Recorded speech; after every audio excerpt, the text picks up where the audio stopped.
What up everybody, in this video I'm going to show you how to download and install the TAYLORDRIFT21 Modern Warfare Pro Aim Zen Edition version 4.4. I'm also going to go through what's included in this script. Before we begin, I want to let you know now that you will need a Discord account to complete this. So if you don't have one, pause this video, go and make a Discord account now, they're free.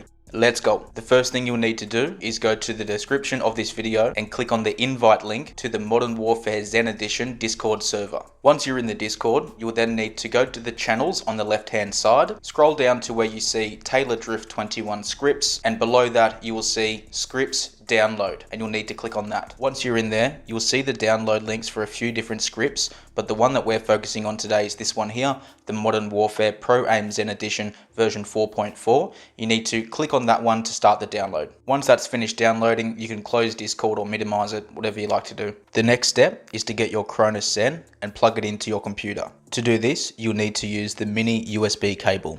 If you're not sure which one that is, you can look in the instruction manual, or to make it easier, out of the 3 cables that the Zen came with, the short one, the medium one, and the long one, you would need the medium one. Once you've got that, plug it into the mini USB port located on the side of the Cronus Zen. The other standard USB end will now plug into your computer. Once you've got that plugged in, you'll see the Zen turn on. Next thing to do is open your Zen Studio software. Along the top, you'll see Library, Compiler, and Programmer. You'll want to click Programmer.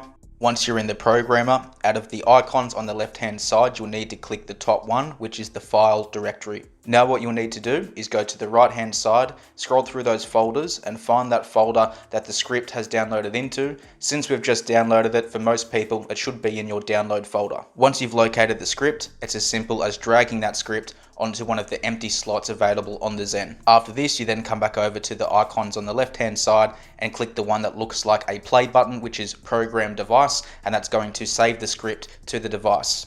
Right, now once that's saved, click OK. You can now close the Zen Studio. Now that you have the script in your Cronus Zen and it's ready for use on your console or PC, it's now time to go and plug it in. To plug the device in, you're going to need the short micro USB cable and the long micro USB cable. That's the shortest and the longest cable that came in the box. Get your short micro USB cable and plug it into the port on the back of the Cronus Zen. Plug the other standard USB end into your console or PC. Now grab the long micro USB cable and plug that into the USB port on the left hand side of the Cronus Zen. Now plug the other end into your controller. Now looking at the front of the Zen, you need to press the blue button on the right hand side to move over to the appropriate script. For me, I have mine on slot 2, so I press mine 2 times, going past the Warzone Pro Pack. To enter the script menu on Xbox One controllers, you'll need to hold the left trigger and press the menu button. For PlayStation, that's holding L2 and pressing the options button. If you're using a third-party controller, like a SCUF controller for example, it'll be the left trigger and whatever button you've got mapped as your options or menu button. Once you've done that, you'll now be in the menu for the script. You can use left and right on the D-pad to scroll through the different mods in this script.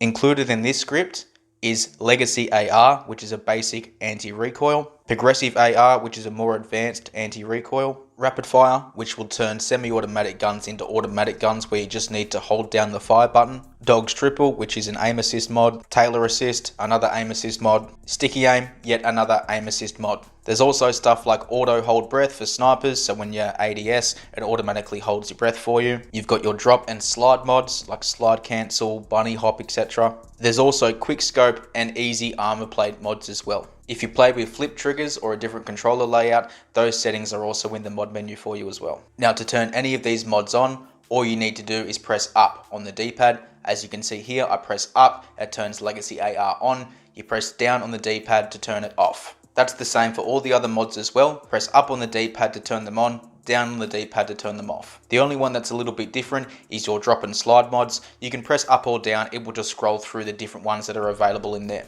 Now that you know how to turn each mod on, I'm going to now show you how to change the values of those mods. We'll start off here with Legacy AR. As you can see, I press up on the D-pad to turn that on. From here, I'll press A on my Xbox controller or X on my PlayStation controller to enter into the Legacy AR menu. From here, you can press left or right on the D-pad to scroll back and forth between the anti-recoil for vertical and horizontal. Changing the values is very simple. To change values, all you need to do is hold L2 or the left trigger and then adjust those numbers using the D-pad. Left and right to adjust the numbers one at a time, up and down to adjust those numbers 10 at a time. Once you're happy with your numbers, you need to make sure you press your Xbox button or PS button to save those settings. Changing the values on any of the other mods is exactly the same. All you need to do is press A to enter into the menu, and then once you're there, make sure you're holding the left trigger or L2 and then use the D-pad to adjust those numbers, and then pressing the Xbox or PS button to make sure those settings are saved once you're finished. To exit out of the mod menu once you've saved everything, you press L2 and options on PlayStation or the left trigger and menu on Xbox. Okay, so by now you should know how to download and install the script onto your Cronus Zen, enter the mod menu on the Cronus Zen and adjust those values as well. If you're still scratching your head and wondering what the Legacy AR, what the Progressive AR mods do, don't panic. I promise I'm going to be making another video on this shortly. It should be out tomorrow, so keep an eye out for that one, and that'll go through and show you how to make those weapons you've got a laser beam. See ya.